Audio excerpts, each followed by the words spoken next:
Hi నమస్తే welcome to Mara media. నేను మీ కేవీఆర్. నిన్న ఆంధ్రప్రదేశ్ రాజకీయాల్లో ఒక సంచలన ఘటన చోటు చేసుకుంది. రాజ్యసభలో ప్రాతినిధ్యం వహిస్తున్న వైసీపీ నేత ఆర్ కృష్ణయ్య అనూహ్యంగా రాజీనామా చేస్తూ రాజ్యసభ చైర్మన్కు తన రాజీనామా పత్రాన్ని సమర్పించారనమాట. సో ఈ అనూహ్య ట్విస్ట్ ఏంటి? కృష్ణ ఏరికోరి ఎత్తుకొచ్చి అంటే వైసీపీలో కీలకంగా పనిచేసిన వాళ్ళు ఎంతోమంది లాయలిస్టులను కాదని తెలంగాణ నుంచి తీసుకెళ్లిన వ్యక్తిని నెత్తిన పెట్టుకుని రాజ్యసభ ఇస్తే జగన్కు నువ్వు వెన్నుపోటు పొడిచే విధానం ఇదేనా అని చెప్పి ఇప్పుడు సోషల్ మీడియాలో పెద్ద ఎత్తున వైసీపీ నేతలు ప్రశ్నిస్తూ ఉన్నారనమాట. సో ఇక ఆయన రీజన్స్ ఆయనకి ఎన్నైనా ఉండొచ్చు. ఇక దేశ రాజకీయాల్లో వస్తున్న మార్పులు ఇవన్నీ చూస్తూ ఉంటే ఇప్పటికి ఇది 3వ వికెట్ అనమాట. మోపిదేవి వెంకటరమణ, ఈయన మరికొంతమంది ఇప్పటికే పార్టీ మారిన సంగతి తెలిసిందే.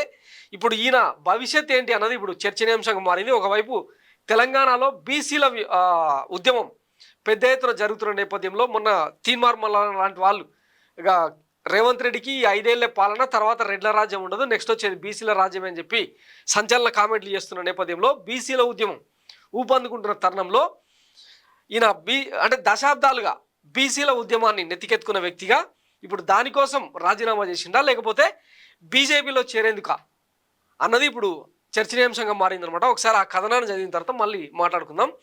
బీజేపీలోక బీసీ ఉద్యమంలోక పార్టీ పెడతారా లేక రాజకీయాలకు దూరమా?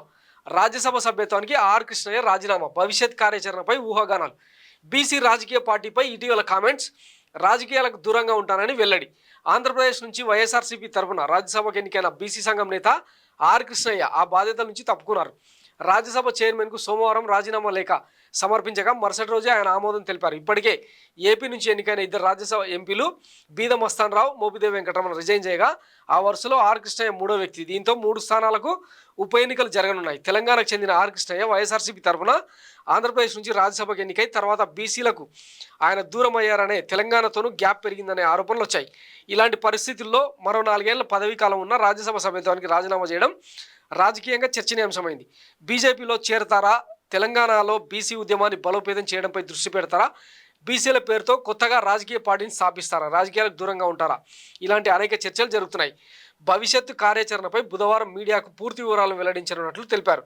విహెచ్పి, ఏబీవీపీతో సన్నిహిత సంబంధాలు, దాదాపు 4.5 దశాబ్దాలుగా బీసీ రాజకీయాలతో 2 తెలుగు రాష్ట్రాల్లో విద్యార్థి యువజన ఉద్యమాలు నడిపిన ఆర్ కృష్ణయ్య స్వయంగా తనంతట తానుగానే పలు సందర్భాల్లో ఏబీవీపీతో సన్నిహిత సంబంధాలు ఉండేవని, భావజాలం రీత్యా విశ్వ హిందూ పరిషత్లో ఏకీభవించేవాడినని తెలిపారు. వారం రోజుల క్రితం సైతం ఆయన బీజేపీకి దగ్గరయ్యేందుకు ప్రయత్నాలు జరుగుతున్నట్టు వార్తలు వచ్చాయి. 3 రోజుల క్రితం బీసీలను ఐక్యం చేసేలా ఇప్పటికైనా ఒక రాజకీయ పార్టీ వస్తే బాగుంటుందని, గతంలో దాదాపు 15 మంది బీసీల పొలిటికల్ పార్టీలు పెట్టినా సక్సెస్ కాలేకపోయారని వ్యాఖ్యానించారు. వైఎస్ఆర్సీపీలో చేరడం ద్వారా తెలంగాణలోని బీసీలకు దూరం అయ్యారని, కొన్ని బీసీ సంఘాలతో గ్యాప్ పెరిగిందనే ఆరోపణలు ఉన్నాయి.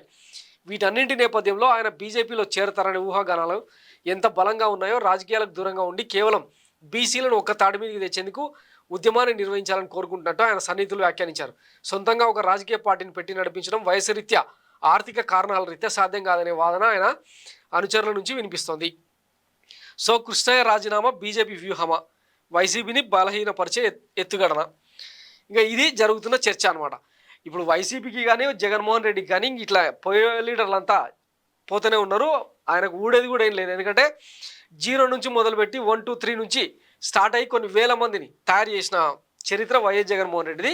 పైగా ఇక ఈయన గురించి మాట్లాడుకుంటే 2014లో టీడీపీ బీసీ అభ్యర్థిగా, బీసీ ముఖ్యమంత్రిగా చంద్రబాబు నాయుడు అప్పట్లో అంటే తటపుట సర్దుకొని ఆంధ్రాకి వెళ్ళిపోయిన తరుణంలో ఇక్కడ తెలంగాణలో టీడీపీని లీడ్ చేసే బాధ్యతలు ఈయనకి ఇచ్చారు. పైగా స్వయంగా చంద్రబాబే అనౌన్స్ చేశారు, తెలంగాణకు ఒక బీసీ ముఖ్యమంత్రి కావాలి, సో తెలుగుదేశం నుంచి ఈయననే బీసీ అభ్యర్థి, దయచేసి టీడీపీని అధికారంలోకి తీసుకురానని చెప్పి పిలుపునిచ్చినా కూడా ఆయన ఎల్బీనగర్లో గెలిచిన తర్వాత ఓడిపోయాడు అనమాట. సో అది గత చరిత్ర. బీసీల పేరుతో ఆయన రాజకీయంగా ఎన్నో ఎత్తుగడలు వేసిండ్రు, తర్వాత ఎంతో ఉద్యమం చేశారు. ఆయన ఉద్యమంలో నిబద్ధతను ఎవరు కాదనలేరు. కానీ ఆయన అవుట్డేటెడ్ అయిపోయిండు.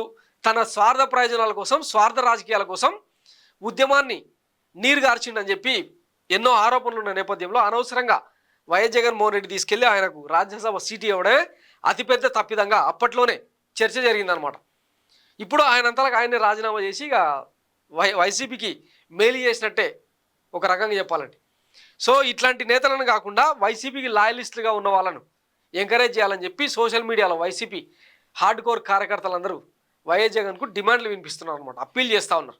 సో ఇప్పటి నుంచైనా ఆయన రాజకీయ ఎత్తుగడలను వ్యూహాలను మార్చుకుంటారా లేదా అన్నది వేచి చూద్దాం. Thanks for watching Myra Media. నేను మీ కేవీఆర్. Thank you.